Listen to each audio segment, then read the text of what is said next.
2022ஆம் ஆண்டு குடிமைப் பணிக்கான தேர்வு முடிவுகளை மத்திய அரசு பணியாளர் தேர்வாணையம் வெளியிட்டுள்ளது.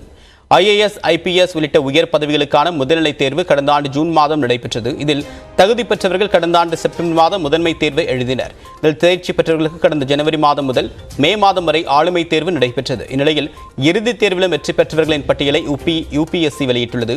நாடு முழுவதுமாக ஒட்டுமொத்தமாக 933 குடிமைப் பணி தேர்வில் தேர்ச்சி பெற்றிருக்கிறார்கள். இதில் முதல் 4 இடங்களை பெண்கள் பிடித்திருக்கிறார்கள். இஷிதா கிஷோர் என்பவர் இந்திய அளவில் முதலிடத்தை பெற்று சாதனை படைத்துள்ளார். UPSC குடிமைப் பணி தேர்வில் தமிழ்நாட்டை சேர்ந்த மாணவர்களும் சாதனை படைத்துள்ளனர். சென்னை பெரம்பூரை சேர்ந்த ஜிஜி என்ற மாணவி தமிழ்நாடு அளவில் முதலிடம் பிடித்துள்ளார். எலக்ட்ரிஷியன் வேலை பார்ப்பவரின் மகளான ஜிஜி முதல் முயற்சியிலேயே IAS தேர்வில் வென்ற சாதனை படைத்துள்ளார்.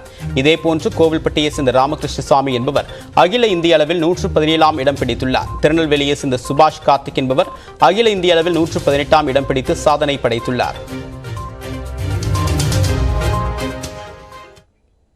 சிறு வயது முதலே நாளிதழ் வாசிக்கக்கூடிய பழக்கம் குடிமைப் பணி தேர்வுக்கு மிகவும் உதவியதாக முதல் முயற்சியிலேயே தமிழ்நாடு அளவில் முதலிடம் பெற்ற மாணவி ஜிஜி தெரிவித்துள்ளார். நியூஸ் 18 தமிழ்நாட்டிற்கு அவர் அளித்த சிறப்பு பேட்டியை தற்போது பார்க்கலாம். UPSC தேர்வு முடிவுகள் இன்றைக்கு வெளியாகி இருக்கக்கூடிய சூழ்நிலையில் சென்னை பெரம்பூரை சேர்ந்த மாணவி 107வது இடத்தை பிடித்து தற்போது அவர் ஒரு முதலிடம் பிடித்த மாணவியாக வந்திருக்கிறார். அந்த வகையில் ஜிஜியோடு அவர் வெற்றி பெற்ற கதைகளை நாம் கேட்கலாம். ஜிஜி, வாழ்த்துக்கள். இதுவரைக்கும் உங்களை ஜிஜின்னு கூப்பிடலாம், இனிமேல் மேடம் தான் கூப்பிட வேண்டிய ஒரு சூழல் எப்படி இருக்குப்பா? சந்தோஷமாக இருக்குது. ஃபர்ஸ்ட் அட்டெம்ப்டில் 107 ரீச் பண்ணது ஹாப்பியாக இருக்குது. சரி, அதாவது ரொம்ப ஒரு பெரிய வசதி இல்லாத ஒரு குடும்பம். அப்பா ஒரு எலக்ட்ரீஷியன் வேலைன்னு கேள்விப்பட்டோம்.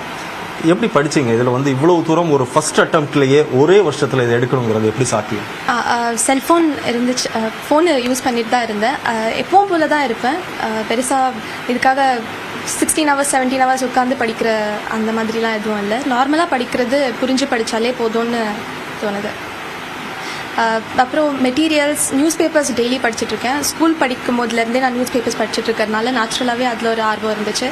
அதுக்கப்புறம் என்னோட UPSC ப்ரிப்ரேஷன் ஜேர்னியில் தமிழ் இலக்கியத்தை ஆப்ஷனல் விருப்ப பாடமாக எடுத்து நான் படிச்சிருக்கேன். அதுவும் ஒரு வகையில் மனசுக்கு ரொம்ப சந்தோஷமாக இருக்கும், தமிழ் இலக்கியம் எடுத்து படிக்கிறதுக்கு. ஸோ அதுதான் ரொம்ப பெரிய விஷயமா இருக்குப்பா. இன்றைக்கி இருக்க யங்ஸ்டர்ஸ் தமிழ் படித்தா ஜெயிக்க முடியுமாங்கிற ஒரு கேள்விகள் நிறைய இருக்குல்ல. அந்த இடத்துல தமிழ் இலக்கியம் எடுக்கணுங்கிற ஆர்வம் உங்களுக்கு எப்படி வந்தது? சின்ன வயசுலேருந்தே நியூஸ் பேப்பர் படிக்கிறது ரொம்ப ஆர்வம் இருக்கும். அதே மாதிரி கதை, கட்டுரை, கவிதை இந்த மாதிரி நிறைய நானே எழுதி அதுலேருந்து ஒரு நல்ல ஊக்கம் கிடைச்சிது. காலேஜ்லேயும் B Com, Stella Maris college B Com படிச்சுட்டு இருக்கும்போதும் தமிழ் கிளப்பில் சேர்ந்து அதோட ஆக்டிவிட்டீஸ்லாம் ஈடுபடுறதுன்ட்டு நிறைய ஆர்வம் இருந்துச்சு. ஸோ அதையும் நம்ம இன்னும் டீப்பாக போகலாமேன்றதுக்காக தமிழ் இலக்கியத்தை எடுத்து படித்தேன். ஒரு IAS ஆகணும் அப்படிங்கிறது ஒரு சின்ன வயசு கனவாகவே இருந்ததா, இல்லை திடீர்னு இந்த ஒரு மாற்றம் வந்ததா? இல்லை, சின்ன வயசு கனவுலாம் இல்லை. சின்ன வயசுலேருந்தே எழுத்தாளர் ஆகணுங்கிறது என்னோட கனவாக இருந்துச்சு. அதுக்கப்புறம் காலேஜ் ஃபைனல் இயரில் சிவில் சர்வீசஸ் பற்றி நிறைய தெரிய வந்துச்சு. என்னோட ப்ரொஃபஸர் எனக்கு பயங்கரமாக ஹெல்ப் பண்ணாங்க இந்த ப்ராசஸில். ஸோ அதனால உள்ளே வந்தது. அதாவது அப்பா அம்மாவோட சப்போர்ட் அப்படிங்கிறது உங்களுக்கு படிக்கிறதுக்கான அந்த சூழல், அதாவது நிறைய மெட்டீரியல் வாங்கணும், நிறைய இருக்கலாம், அதுக்கெல்லாம் எப்படி இருந்தது? அப்பா பயங்கர சப்போர்ட் வீட்டில்.